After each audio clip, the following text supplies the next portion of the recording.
You will hear a conversation between a man and a woman as they discuss a holiday. First, you have some time to look at questions 1 to 5.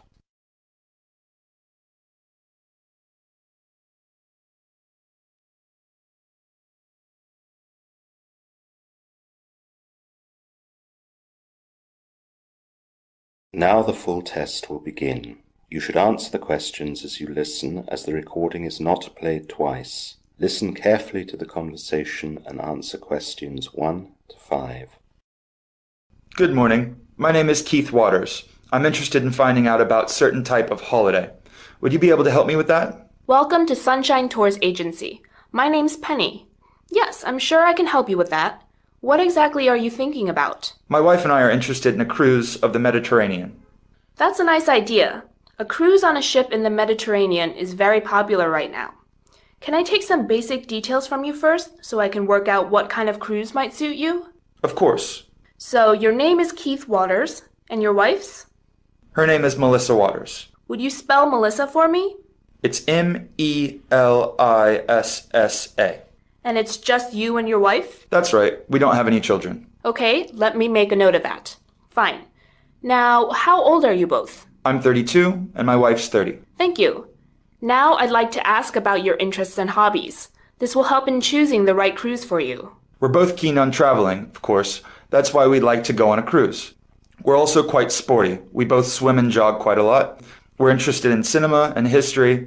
Melissa is also a keen fiction reader, but I prefer nonfiction. What kind of budget were you thinking about? We can spend between $7,000 and $11,000 on the trip. As cheap as possible, of course, is best. Right. I've got all that down. Now, I need to know when you'd like to go on your cruise and for how long. Our holiday window starts on the 1st of July and ends on the 16th of July. Okay. And as for length, we'd like to have at least 14 nights on the ship. Thank you. I'm sure that'll be possible. Before the conversation continues, you have some time to look at questions 6 to 10.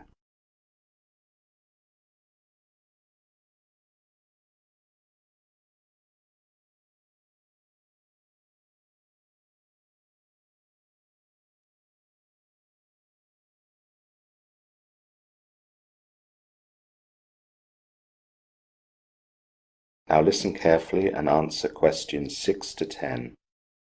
Right. I've got all that down and I've got some ideas for you. I'll just make some notes while I listen, if that's all right. Of course. So, we have 2 boats that fit the dates you want. They sail on different dates, so that gives you some flexibility. First of all, I'd like to suggest the cruise on the boat the Maria Cristina. It's a Spanish boat, and you'd fly to Barcelona to join her. The cruise from there costs $10,500 for both of you, although the flights to get to Barcelona will be extra. With that, you have all food and drinks free during the voyage. You get an inside cabin, which means that you don't get a sea view, but you can upgrade to a sea view for a further $800. They have a cinema on board with different films every night, and there are also lectures on the places where you will be visiting. There are also classes that you can do, for example, painting, cooking, art appreciation, and others. That's just in our budget, but an upgrade would put us over. Yes, you'd have to do without the upgrade. Travel insurance is incorporated within the price, though. What about the next one? That's the Sea Queen.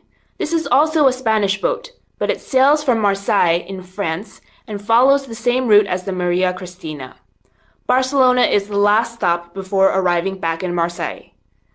This costs $9,000 for both of you, but this includes the return flights to Marseille.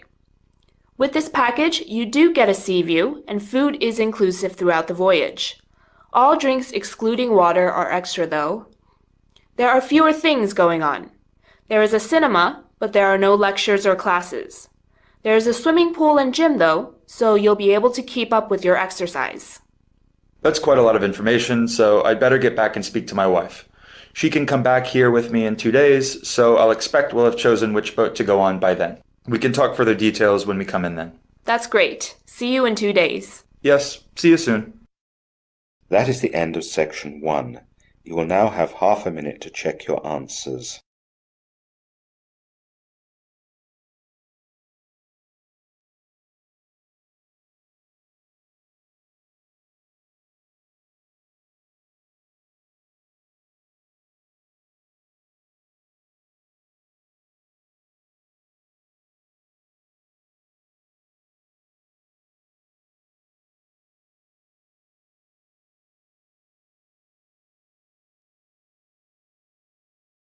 Now turn to Section 2. Section 2. You will hear a man and a woman on a radio program as the man gives an information talk on a reading charity. First, you have some time to look at questions 11 to 15.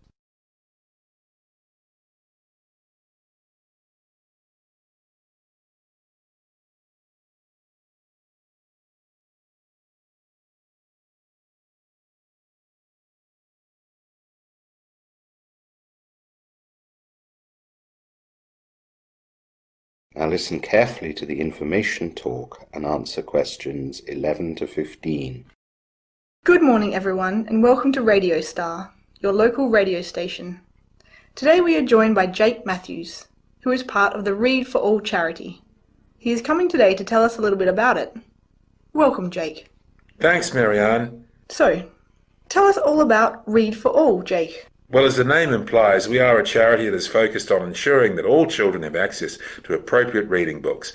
It has long been acknowledged that reading is an essential part of education while growing up, and children who read a lot do better at school than their peers who do not read a lot. Our plan starts when children are very young, so of course we therefore need to aim at parents, and chiefly low-income parents, to educate them about the benefits to their children if they are read to. Many children who read a lot develop this love of reading when their parents read to them.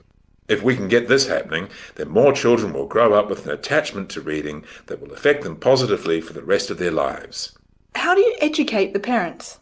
Our key focus is at hospitals where children are born. We have plenty of leaflets about us, and we have volunteers who visit the areas where parents are in hospitals and distribute these leaflets. Other places where we distribute our leaflets are nurseries, kindergartens and primary schools, when parents drop off or pick up their children. The parents can then read about the benefits of reading in our leaflets and also see how we can help. How can you help? Good question.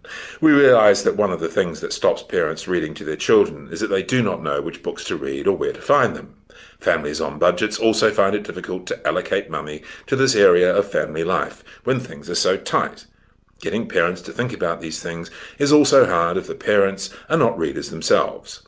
If we can get parents to come to our centre or website, we can tell them how to find books at no cost through joining libraries, or they can take away free books that we manage to print at a very low cost. All our books are graded by age, and there are no issues with breaking copyright, as we have permission to use all of them. Also, we have a low-cost app that people can download to their smartphone, as it seems even low-budget families can afford to own smartphones. It only costs $1, and with the app, stories and books can be downloaded for free, and the stories can either be read by the parent or read by a recorded voice. Of course, we try and encourage the parents to do the reading because of all the added benefits that this brings. This has already been a huge success, and we believe that there are now thousands more parents reading to their children than when we started.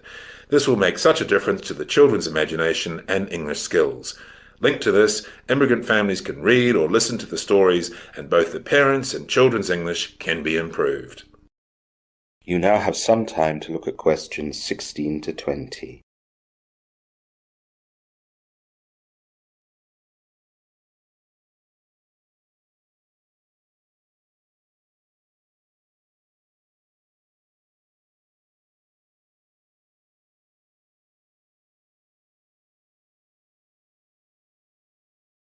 Now listen to the rest of the information talk and answer questions 16 to 20. How do you fund all these activities? We only manage to operate because of generous donations. We get no official help. We have one particular donor who supplies the funding for at least 60% of our needs, but the rest all comes from the public. We have various ways that we try to raise funds. We run car boot sales, special dinners, and other similar activities.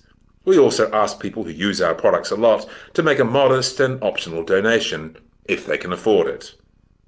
Do you get enough money each year then? Not always. Sometimes we make a little more than we need and sometimes a little less, but at present it all evens out in the end.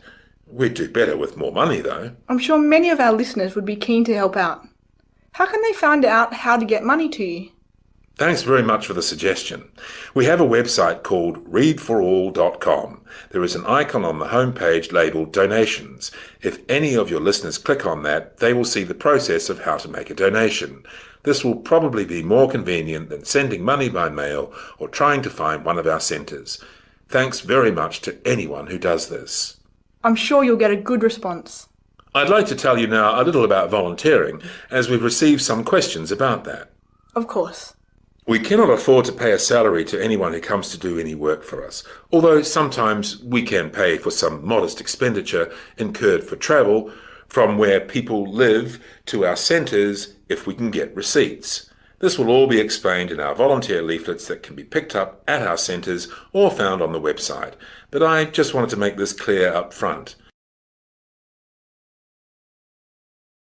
Now I'd like to let people know about where to come if they'd like to volunteer. The best place is to come to our town centre offices. To get there, you need to travel to the city centre and go down Ballard Street, which comes off the roundabout in the town centre. Go down Ballard Street and take the second right. You'll recognise the turning as there's a cinema on the corner. Across Ballard Street from it there is a police station, so you go down the road on this turning for around 100 metres. On the left are our offices above a car dealership. It's pretty easy to find us. If you come by car you can park on the street, and there are of course lots of buses that go to the town centre. If you can't find us, give us a call or ask for directions to the main town post office, which is right opposite our offices. That is the end of section 2. You will now have half a minute to check your answers.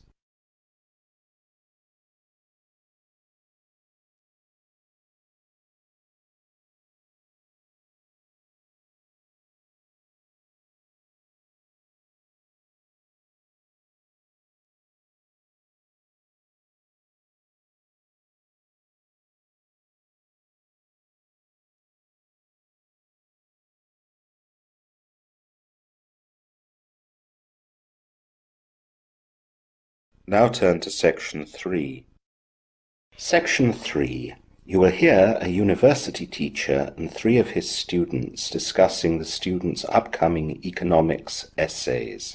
First, you have some time to look at questions 21 to 25.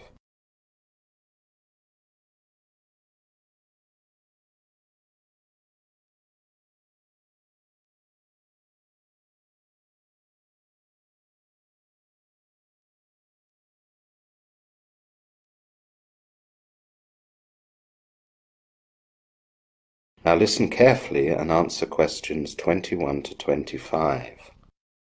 Good morning, Mr. Stevenson. Good morning, Amy. Are William and Anna with you? They're just coming. Here they are. So, good morning. Now we're all here, let's begin.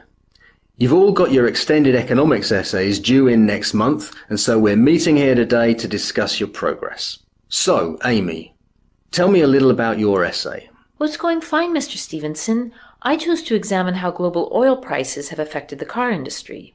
That's a good subject at the moment. Those price fluctuations are creating some very unexpected results. Have you had any problems with gathering enough information to shape your essay? Oh, yes. As you said, it's very topical at the moment, and everyone seems to be writing about it. I've more than enough information. Actually, my main headache is with my sources. I don't have much experience with an essay of this type, and I'm not used to creating the citations in the correct way. Yes. The first time that people write an essay at this level, they often have problems with sources. Once you've done a few essays here, you'll learn what to do and you won't have any further problems. We try to help students with this area on our website, where we have a guidance sheet that details all the procedures that you'll need. Oh, good. I'll check that out. Now, how about you, William? You're writing about the Australian fishing industry, aren't you? Things are pretty good, thanks, Mr. Stevenson. I'm not writing about the fishing industry anymore, though. That was my original choice, but I found that the sources weren't very good for that. Really? I thought lots would have been written about that. Well, yes, a lot has been written, but not an awful lot recently. Because there was a shortage in fish stocks around 10 years ago, most writers have focused on that, which means that today's normal situation doesn't attract much attention. Because of that, I decided to write about the effects of immigration on employment figures in the Northern Territory state in Australia. And things are going fine, you say? Yes, I've got plenty of up-to-date sources, but I have a problem with length. I seem to have gone about 2,000 words over the 4,000 word limit. I've reviewed my content and everything I've written is relevant, and there's nothing to cut. Writing too much is a common problem with essays as well. What I can suggest is that you work on the task of revision. Most people find that they are very wordy in their first drafts, and things can be expressed in a much better way with fewer words. I've no doubt that you'll be no different. It will be quite time-consuming, but go through your work sentence by sentence. You'll soon find the length of your essay will soon be acceptable. You now have some time to look at questions 26 to 30.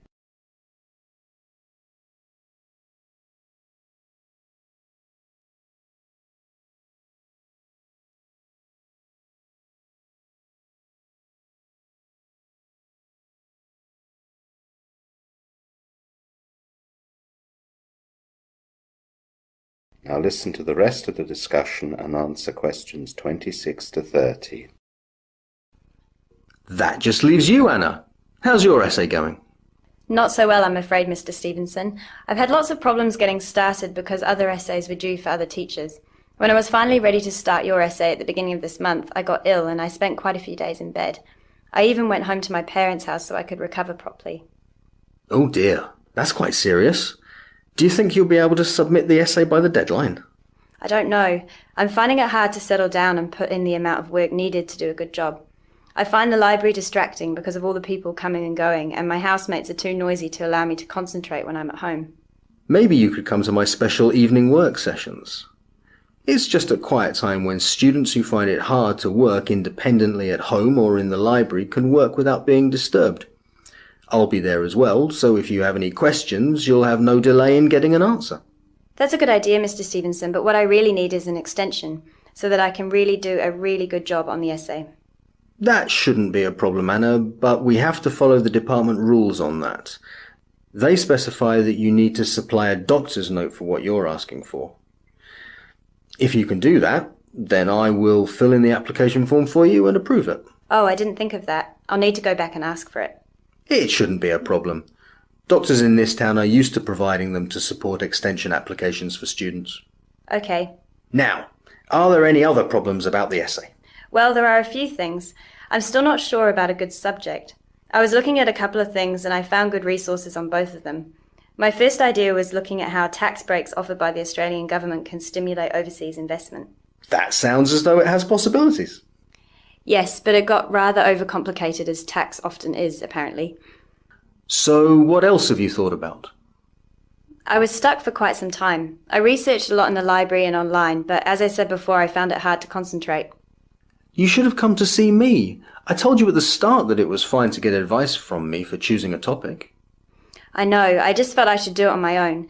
In the end, I looked at a historical overview of imports and exports between Australia and New Zealand. It would mean I would have to travel to New Zealand to check resources there, but my dad said he'd pay for that. I also could avoid having to deal with tax, which would be a bonus. That's certainly more straightforward, yet should also be academic enough to fulfill the requirements of the essay. It is, but I found the subject rather boring. My first topic was more complex, but much more interesting. Well, let's let the others go and we can discuss your topics now and make sure that you've chosen one by the end of our time. Okay, thanks so much, Mrs. Stevenson. That is the end of section 3. You will now have half a minute to check your answers.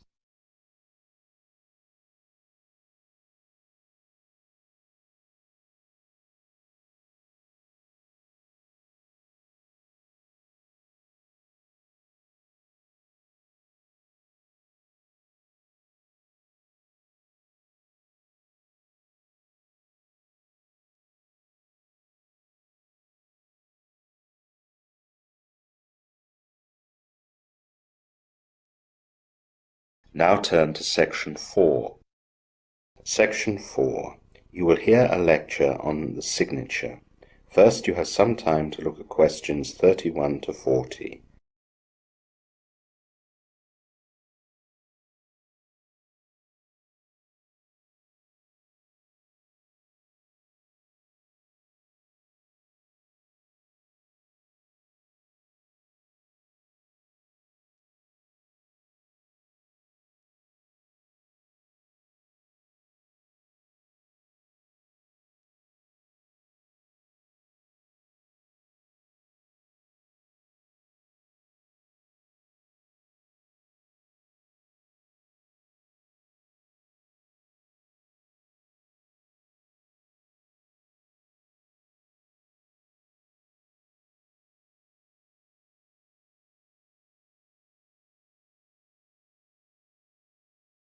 Now listen carefully and answer questions 31 to 40. Hello everyone. Today in this lecture we're going to look at the signature and how today the e-signature has developed. In a culture of literacy and documentation, people obviously have always needed reliable ways to identify themselves and to be identified by others. This could be for creating charters, contracts or wills, or for witnessing a document. Signing one's name by hand on paper has become the authoritative convention for this, and one that is closely aligned with our own sense of identity. In addition, signatures are important in legal documents, since by signing a paper document, the contents can become enforceable against the signatories.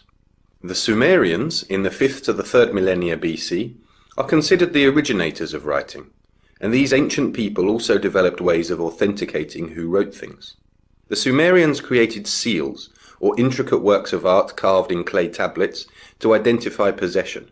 In many civilizations throughout history, people have used symbols and other marks to authenticate or acknowledge writings and drawings, and even to accept the contents of documents.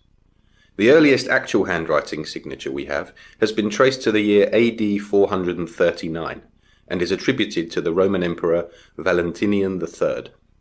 Signatures are connected with graphology, which is the study and analysis of handwriting, especially in relation to human psychology. Graphology is a science originated in the mid-1600s, when an Italian professor, Camillo Baldi, wrote a book about how one can learn about a person's character and personality by looking at his writing. After the book was published, the study acquired a large following and spread widely. The Frenchman Jean Michon became the first to use the term graphology, applying two Greek words to describe the new study: grapho, meaning to write, and logos, meaning knowledge. Michon's contribution to graphology is immense. He formed graphological societies, published magazines, and founded an academy for the subject. His approach was rather uncomplicated. He would study only the separate written elements instead of a more complex approach. The method implied that presence of one graphological feature indicates a certain trait of character, whereas its absence implies the opposite feature. Not all his students and successors would accept Michon's method, though all agree that handwriting is a way of indicating personality. Wilhelm Preyer, child psychologist, wrote in 1895 that writing originates in the brain, not in the fingers, and that handwriting is actually brain writing. This premise underlines how graphologists believe that a person's handwriting mirrors his or her thoughts.